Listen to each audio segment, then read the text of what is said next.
Hey guys, welcome back to Critical Thinking Out Loud, where we are dedicated to teaching the ancient Near Eastern context of the Bible. And we do this because we believe that the better we know this context and the better that we can read the Bible within this context, the more we will get out of our reading of the Bible, and ultimately, the better we'll understand what we're reading. And so we're continuing a series that we've been doing on a course discussion, and so I took the Unseen Realm course in the fall, and I'm about to start on the 14th, the spring semester, and it was so awesome. I couldn't recommend it more, especially if you like the things we talk about here on Critical Thinking Out Loud. It's super flexible I have 3 kids. I just had another kid when I started the semester. And I could just do it when I needed to. You just listen to videos and you respond to things, and it is amazing. I highly recommend it. It's in the description section if you want to go look there. And I'm going to be reading one of my posts that I wrote for a response to the discussion series. And the topic is reflections on proper personal names found in the Bible. And so, a proper personal name. So the devil or Satan, or actually Satan's not a good one, and we'll get into that in a different one, but Yahweh. These are personal names, and we're really kind of asking the question is, does the personal name always connect the characters in the Bible? And so that's our question. Let's answer it. If one is to believe that the proper personal name of God found in the Hebrew Bible causes inconsistency, once again, the internet theologian, or at the very least, the one who is playing a theologian online, would be mistaken because of poor thinking. The God of the Bible does not contradict himself, so the only option left is the interpreter. So let's just pose the question: does the angel of the Lord and Yahweh, are they different beings? Or, as we talked about kind of last week, multiple creators? Or were the Hebrew Bible authors insisting on multiple creators? Is this an inconsistency? And we would say no, because the God of the Bible does not contradict himself. So the only option left is the interpreter. Sadly, the same problem has infected a lot of the way evangelical believers in the church think, i.e., that's why we started this video, vlog, whatever you want to call it, even the blog online, to combat this, is because believers in the church do this, and they don't necessarily do it purposefully. This is needless, and by engaging our critical thinking skills a bit more and relying less on tradition and creeds, this problem could be eradicated. And so we talk about it all the time: not creeds, not catechisms, not doctrine, not even theology so much. It's the Bible. The biblical text derives all of those things. And so we're trying to cut through a lot of that stuff by just the same thing we always talk about, and that's good reading the Bible with the whole Bible as the context. So here's an example of the problem of conflating personal names in the Bible. Exactly who is in the author's crosshairs when discussing the rebel character in Genesis or Job or Zechariah, and by proxy, Revelation? This becomes muddled and misapplied when looking for a direct correlation between the personal names of the character rather than an amalgamation of concepts.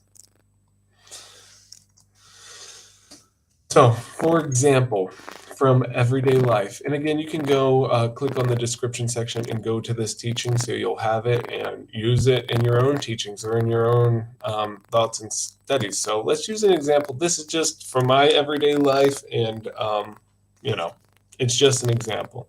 So let me take a shot at this. I have to go to the store and pick up something for my family. While I'm gone, someone comes over to our house and asks my wife, "Where's Josh?" My wife replies, "My husband is at the store." While my kids are playing in the garden, the neighbor asks them, "Where is your dad?" Which they reply, "Oh, he is out at Walmart." or Asda, I guess, for you guys in England. When I came home, I tell my I tell my family a story of something that happened to me at the store. Now, this account is not consistent due to the personal name which each person uses, which each person calls the main subject by, because their perception of who is at the store is different in each account. So we saw that when we went through it. The wife is asked, "Where's Josh?" "Oh, my husband." So they're not all just saying, "Where's Josh? Where's Josh? Where's Josh?" In this, they're asking different. They're asking about the same person, but with different names attached to it. So, would the wife not understand to whom the person is inquiring the whereabouts of simply because they used his personal name instead of the title of her husband? Is the location which he said to be at incorrect because the children referred to the store by its proper name? No, of course. We infer these things in conversation. All accounts of who is at the store are harmonious because of the amalgamation of shared context, i.e., someone who they know being away from the house at the store. And so we do this while we are kind of engaging with each other, while we're talking with each other. We do this all the time. Like, we just infer. We don't need to have the proper personal name, because when somebody asks, "Where's Josh?" and they know my wife and she says my husband's at the store, they're going to infer Josh and the husband are the same. Now, when we look back into the Bible, that's a lot harder for us. Why? Because we're not in the ancient Near East. Why? Because we're not Jewish. Most of us are not Jewish. We don't have Hebraic roots or culture in our mind.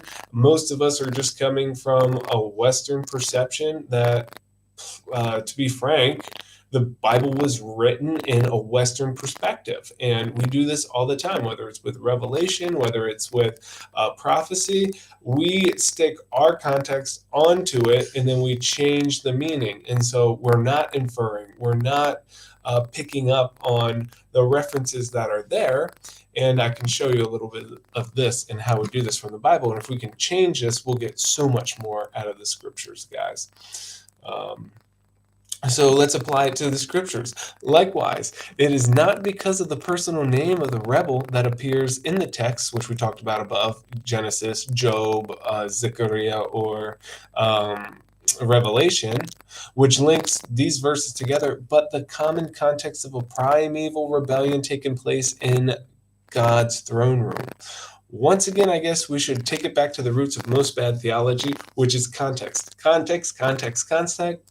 We talk about it all the time. Context is key. When you ditch the context for names, creeds, tradition, or anything else, you will end up misinterpreting what the author's intended meaning was. And you'll switch it for another context, thus substituting it for something which they did not intend it to be. So you're literally changing the Bible when you do that.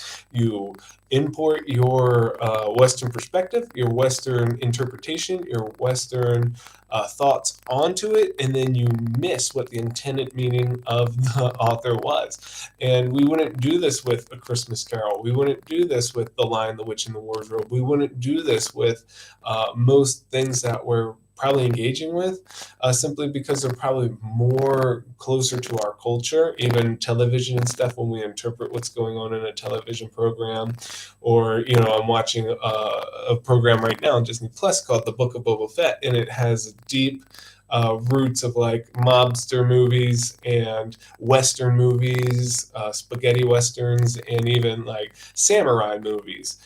I can pick up on those because of my culture that I've grown up in, and the Star Wars reflecting things that I personally can relate to because of who I am, because of the culture.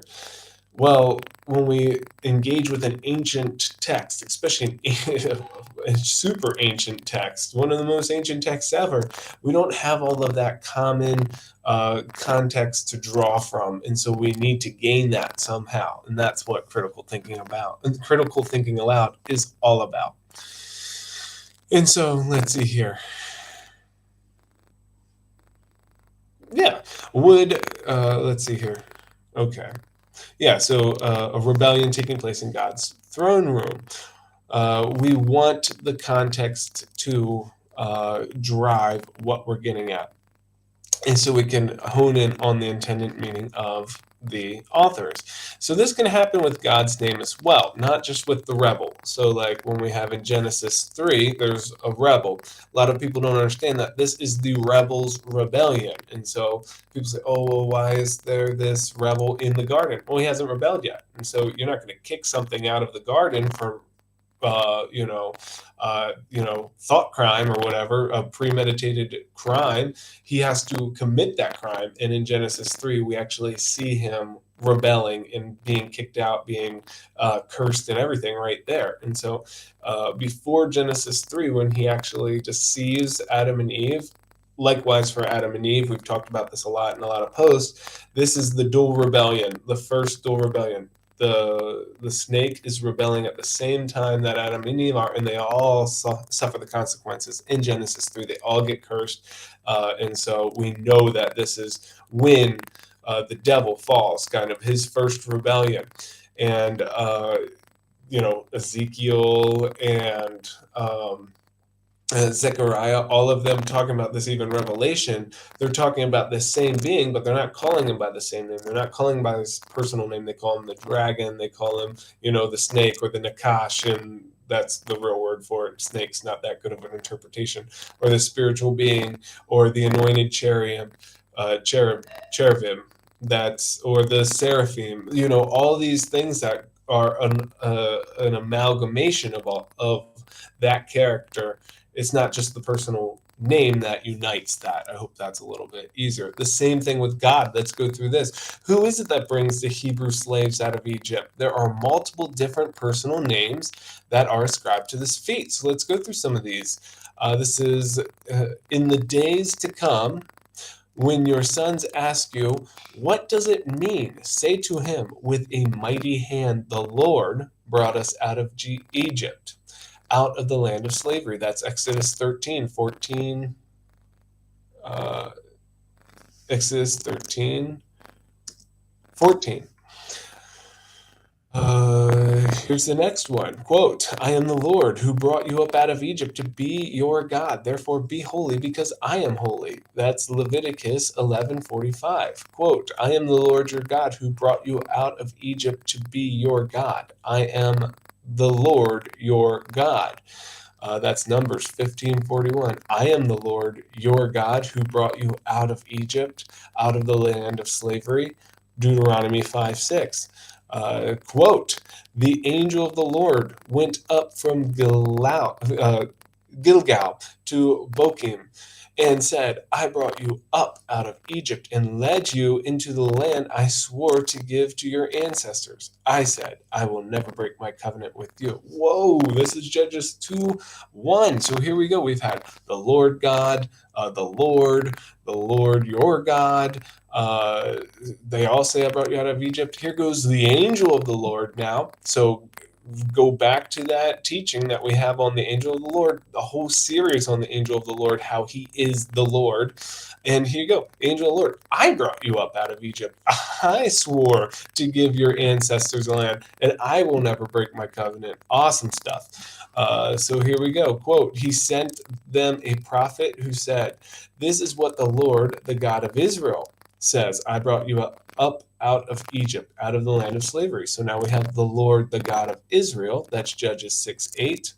And here we go, Jude 5 from the New Testament. Though you already know this, I want to remind you that Jesus at one time delivered his people out of Egypt, but later destroyed those who did not believe. Whoa, here we go. Again, go back to these series that we did on the Yahweh series. That's what it is. And in the Yahweh series, we talk about the angel of the Lord, the name of the Lord, the rider on the cloud, and the word all being the Lord. And then, of course, Jesus that being is Jesus in the New Testament. And here we go, this connection again.